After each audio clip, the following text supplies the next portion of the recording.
Բերլինում ավարտվել է Թրամփի հատուկ բանագնաց Սթիվ Ուիթկոֆի և Ուկրաինայի նախագահի հանդիպումը։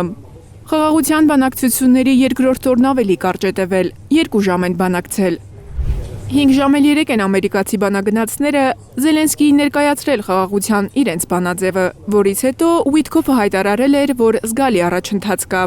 Նույն կարծիքին է մնացել ամերիկացի պաշտոնյան այսօրվա քննարկումից հետո։ Կիևն ու Վաշինգտոնը դեռ չեն մեկնաբանել քննարկումը։ Արդյոք Զելենսկին համաձայն է Սպիտակ տան խաղաղության 20 կետանոց առաջարկի հետ։ Արևմտյան լրատվամիջոցները գրում են, որ ռուսական հարձակումները դադարեցնելու դիմաց Զելենսկին պատրաստ է հրաժարվել ՆԱՏՕ-ին անդամակցելուց, ինչը Կրեմլի պահանջներից է։ Փակ դռների հետևում Միացյալ Նահանգների բանակցային թիմը Զելենսկիից պահանջում է նաև, որ հրաժարվի Դոնեցկի և Լուգանսկի շրջանները վերադարձնելու մտքից։ Այսպիսի տեղեկություն է Ֆրանս Պրեսին հայտնել քննարկումներին լավատեղյակ մի պաշտոնյա։ Պուտինը տարածք է ուզում, իսկ Զելենսկին չի համաձայնվում այդ պահանջին, ասել է դիվանագետը, զարմացել, որ ամերիկացիների ու ռուսների դիրքորոշումները համընկնում են։ Թրամփը պարզապես անկեղծորեն ցանկանում է կարգավորել հակամարտությունը։ Ամերիկյան առաջարկներին այսպես է արձագանքել Ռուսաստանի նախագահի խոսնակը։ Պուտինն էլ է նույնը ուզում, ասում է Պեսկովը։ Նախագահ Պուտինը պատրաստ է լուրջ խաղաղության և լուրջ լուծումների։ Նա սակայն բացարձակապես հակված չէ տարատեսակ քննարկների, որոնց նպատակը ժամանակ ձգելն է։ Մենք կարծում ենք, որ Թրամփը ցանկանում է կարգավորել հակամարտությունը։ Եվ թե նա, թե նրա թիմը այդ ուղղությամբ ջանքեր են գործադրում։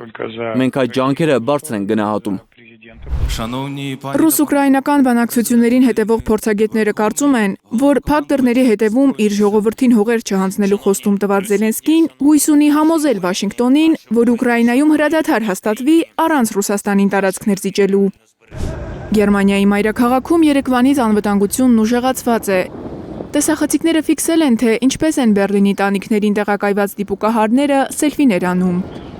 Ուկրաինական հարցն են քննարկում նաև Բրյուսելում, Եվրամիության արտաքին գործերի խորհրդի նիստում։ Եվրոպացի բարձրաստիճան դիվանագետ Կայա Կալլասը հայտարարել է, որ վճռորոշ գագաթնաժողովում Ուկրաինայի ֆինանսավորման վերաբերյալ շատ կարևոր որոշումներ են ընդունվելու։